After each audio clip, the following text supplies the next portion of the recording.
समय के उस क्षण को याद करो जब न आकाश था, न पृथ्वी, न दिशाएं थी, न काल का कोई बंधन, सब कुछ एक गहन शून्य में विलीन था। तब न कोई ईश्वर था, न कोई तत्व, केवल मौन था, केवल अंधकार। और उसी अंधकार से प्रकट हुई एक दिव्य ज्योति, जो थी न पुरुष, न स्त्री, न आदि, न अनंत। वही थे भगवान शिव। शिव जिनका कोई आरंभ नहीं, कोई अंत नहीं, न वे जन्मे न उनका विनाश होता है। वे स्वयंभू है, सनातन है और ब्रह्मांडीय चेतना के स्रोत हैं। शिव पुराण के अनुसार सृष्टि की शुरुआत में केवल परब्रह्म था और उसी से उत्पन्न हुआ एक अग्नि स्तंभ जो हजारों योजन लंबा था। न उसका सिर दिखता, न अंत। ब्रह्मा और विष्णु इस समय दो प्रमुख शक्तियां थे। ब्रह्मा सृष्टि के रचिता और विष्णु पालन करता। एक दिन दोनों में बहस छिड़ गई, कौन श्रेष्ठ है, कौन आदि पुरुष है। इसी समय वह अद्भुत अग्निस्तंभ प्रकट हुआ। ब्रह्मा और विष्णु दोनों आश्चर्यचकित थे। भगवान विष्णु ने कहा, मैं इस स्तंभ की गहराई तक जाकर इसका अंत खोजूंगा। ब्रह्मा बोले, और मैं इसकी ऊंचाई तक जाऊंगा, इसका शिखर खोजूंगा। विष्णु वराह रूप लेकर नीचे की ओर चले गए, ब्रह्मा हंस रूप लेकर ऊपर की ओर। हजारों वर्षों तक वे इस स्तंभ के छोर को खोजते रहे, पर अंत में दोनों को असफलता मिली। विष्णु लौट आए और स्वीकार किया, हे स्तंभ, तू अनंत है। पर ब्रह्मा ने झूठ बोला, मुझे ऊपरी सिरा मिल गया। केतकी पुष्प ने मेरी बात की पुष्टि की है। तभी वह अग्निस्तंभ दो भागों में फटा और उसमें से प्रकट हुए त्रिनेत्रधारी त्रिशूलधारी भगवान शिव। उनकी जटाएं बिखरी हुई थी, शरीर पर भस्म और आंखों में ब्रह्मांड का तेज। उन्होंने कहा, हे ब्रह्मा, तूने झूठ कहा, इसलिए भविष्य में तेरी पूजा नहीं होगी। और केतकी पुष्प को भी श्राप मिला, तू कभी मेरी पूजा में प्रयोग नहीं की जाएगी। यहीं से शिव को महादेव, परमेश्वर और परब्रह्म की संज्ञा दी गई। वह एक चेतना है जो सृष्टि से परे है, जो हर कण में है और हर शून्य में भी। वह नाश के बाद भी शाश्वत है। यह कथा केवल ब्रह्मा विष्णु की नहीं, यह है अहंकार बनाम सत्य की, जहां सत्य वो है जो झुकता नहीं लेकिन स्वीकार करता है, जैसे विष्णु ने किया। और जो झूठ बोलता है उसका स्थान, उसकी पूजा भी छिन जाती है। समय की धारा में एक ऐसा मोड़ आया जहां प्रेम, भक्ति और त्याग की सबसे दिव्य कथा शुरू हुई। यह कथा है सती और भगवान शिव की। प्रजापति दक्ष की पुत्री सती बचपन से ही भगवान शिव की परम भक्त थीं। वे दिन रात नमः शिवाय का जप करती, शिव की प्रतिमा के आगे दीप जलाती और मन ही मन उन्हें अपने पति के रूप में स्वीकार कर चुकी थीं।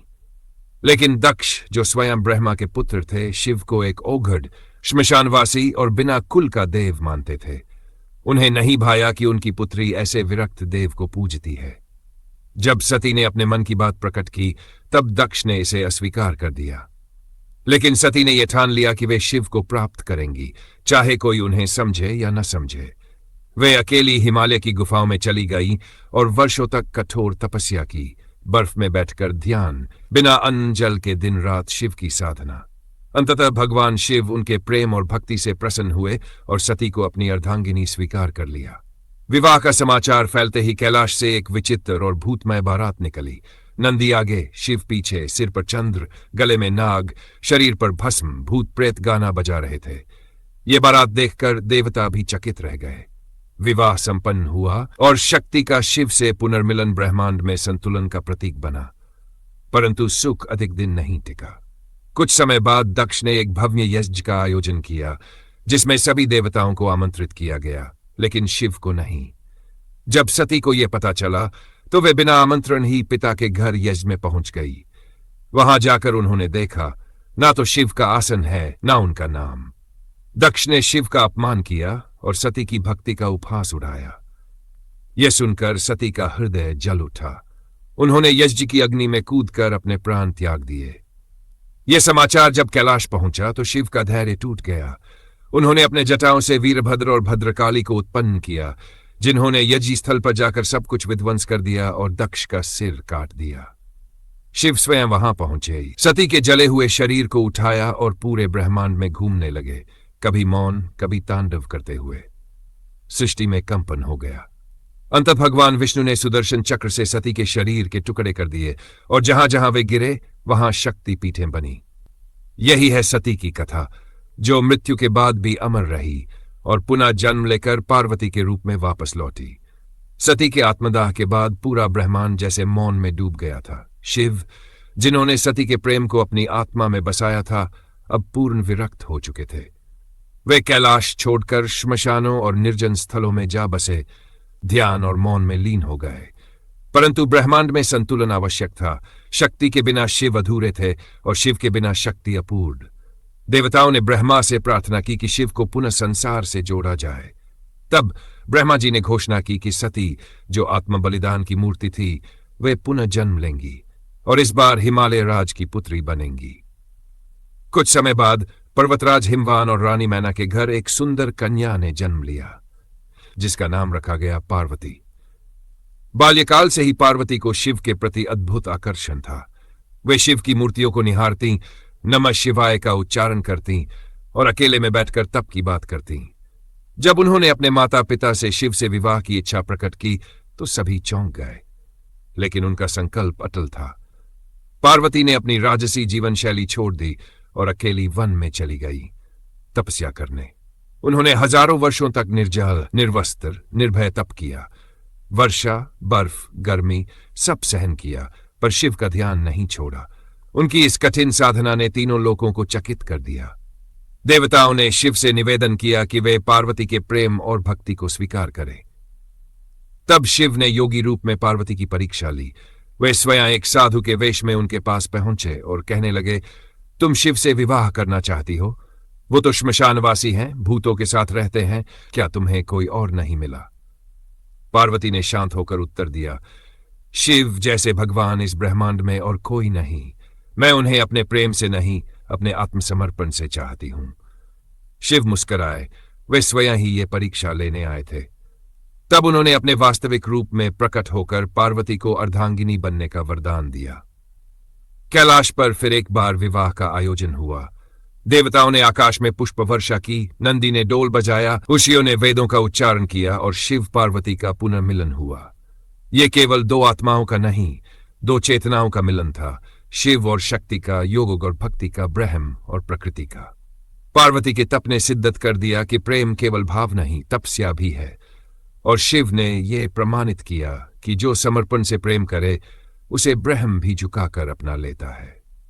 यही है शिव पुराण का सबसे मधुर और प्रेरणादायक अध्याय, जहां पुनर्जन्म, प्रेम और भक्ति एक साथ जीवन को दिव्यता की ओर ले जाते हैं। शिव और पार्वती के विवाह के बाद कैलाश पर एक नया युग आरंभ हुआ। जहां पहले केवल मौन और ध्यान का वातावरण था, वहां प्रेम, परिवार और सौम्यता की लहर बहने लगी थी। परंतु यह केवल एक साधारण गृहस्थ जीवन नहीं था, यह था ब्रह्मांडीय शक्ति और चेतना का संगम।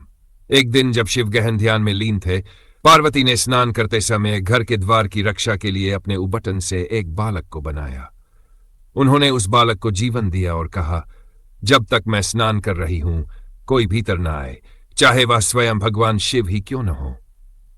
थोड़ी देर बाद शिव वहां पहुंचे, पर जब बालक ने उन्हें रोका तो शिव क्रोधित हो उठे और अपने त्रिशूल से उसका सिर काट दिया। जब पार्वती बाहर आई और अपने पुत्र को मृत देखा तो उनका क्रोध और शोक अपार हो गया। तब शिव ने पश्चाताप करते हुए अपने गणों को आदेश दिया कि जो भी जीव सबसे पहले उत्तर दिशा की ओर मिले, उसका सिर लाकर बालक पर लगाया जाए। संयोग से वह एक हाथी का शावक था। उसका सिर लाकर शिव ने बालक पर लगाया और उसे जीवन दान दिया। उसी क्षण देवताओं ने आकाश से पुष्प वर्षा की और भगवान शिव ने घोषणा की, यह मेरा पुत्र गणेश है और अब से यह सभी देवताओं में प्रथम पूज्य होगा। यहीं से शुरू हुई श्री गणेश की पूजा, जो हर शुभ कार्य से पहले याद किए जाते हैं। इसके बाद शिव पार्वती को एक और पुत्र की प्राप्ति हुई, कार्तिकेय, जिन्हें देवसेना के सेनापति बनने के लिए जन्म दिया गया था। तारकासुर नामक राक्षस ने वरदान प्राप्त कर लिया था कि उसका वध केवल शिव का पुत्र कर सकता है।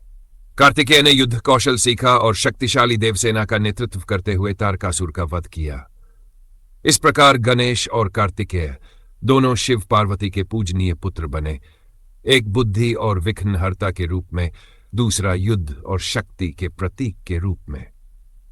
शिव पुराण में यह अध्याय न केवल पारिवारिक लीलाओं का चित्रण करता है, बल्कि यह भी बताता है कि ईश्वर भी पिता बनते हैं, पुत्र की मृत्यु पर रोते हैं और प्रेम के कारण अपने नियमों को तोड़ते हैं। यह हमें सिखाता है कि ईश्वर भी भावनाओं से परे नहीं है। वे भी प्रेम करते हैं, क्रोधित होते हैं और अंततः हर बार प्रेम की ही विजय होती है। गणेश की कथा हमें सिखाती है कि माता के आदेश की रक्षा सर्वोपरि है, और कार्तिकेय की कथा प्रेरणा देती है कि प्रत्येक व्यक्ति अपने उद्देश्य के लिए जन्मा है। यही है शिव पार्वती की पारिवारिक लीला, जो हमें जीवन, अनुशासन और श्रद्धा की महान शिक्षा देती है। जब देवताओं और असुरों के बीच बारंबार संघर्ष बढ़ने लगा, तब सभी की दृष्टि अमृत पर जा टिकी, वह अमृत जो सागर की गहराइयों में छिपा था। तब ब्रह्मा, विष्णु और शिव की सलाह पर समुद्र मंथन का निर्णय हुआ। देवता और असुर मंदराचल पर्वत को मथानी बनाकर और वासुकी नाग को रस्सी बनाकर समुद्र को मथने लगे। मंथन की शुरुआत में जो पहला रत्न निकला, वह न अमृत था, न संपत्ति, बल्कि था भयंकर कालकूट विष। ये विष इतना घातक था कि उसकी ज्वालाओं से संपूर्ण सृष्टि जलने लगी, आकाश काले धुएं से भर गया और देवता दानव सभी भयभीत हो उठे। कोई भी इसे संभाल नहीं पा रहा था। तभी सबकी आशा की अंतिम किरण बनकर भगवान शिव प्रकट हुए। उन्होंने बिना एक क्षण गवाए उस विष को अपने हाथों में लिया और सभी देवताओं के सामने उसे पी गए। जैसे ही विष उनके कंठ तक पहुंचा, माता पार्वती ने उनका गला कसकर पकड़ लिया ताकि विष नीचे न उतरे और उनका शरीर नष्ट न हो। विष उनके गले में अटक गया, जिससे उनका कंठ नीला हो गया और तभी से वे कहलाए नीलकंठ महादेव। ये केवल एक घटनाक्रम नहीं, बल्कि यह दर्शाता है कि शिव संकट के समय न केवल ध्यानस्थ योगी है, बल्कि वे सृष्टि की रक्षा के लिए विष भी पी सकते हैं। उनके इस त्याग ने उन्हें देवों के भी देव महादेव बना दिया। जब सब देवता अमृत की चाह में थे, तब शिव ने बिना स्वार्थ, बिना विलंब, केवल दूसरों के लिए मृत्यु को भी स्वीकार कर लिया। यह हमें सिखाता है कि सच्चा नेतृत्व और ईश्वरत्व त्याग में है, सेवा में है। जब पूरी सृष्टि संकट में थी, तब भगवान शिव ने यह नहीं पूछा कि विष किसने फैलाया, दोष किसका है, उन्होंने बस समाधान दिया। उनके नीलकंठ रूप में समस्त लोगों ने एक ऐसा ईश्वर देखा जो सिर्फ पूजे जाने के लिए नहीं, बल्कि दुख को अपने भीतर समाहित कर लेने के लिए है। यह अध्याय हमें यह भी याद दिलाता है कि जब संकट आए तो भागने वाला नहीं, समाधान देने वाला बनो, जैसे शिव बने। यही है शिव का नीलकंठ स्वरूप, करुणा, त्याग और समर्पण की सर्वोच्च मिसाल। अगर आपको शिव की यह दिव्य महिमा प्रेरणादायक लगी हो, तो वीडियो को लाइक करें और कमेंट में लिखें नमः शिवाय। और आगे आने वाले दिव्य रहस्यों के लिए चैनल को अभी सब्सक्राइब करें, क्योंकि हर सप्ताह हम लाते हैं महादेव से जुड़ी अद्भुत और रहस्यमयी कथाएं। फिर मिलेंगे एक नई शिव कथा के साथ। हर हर महादेव।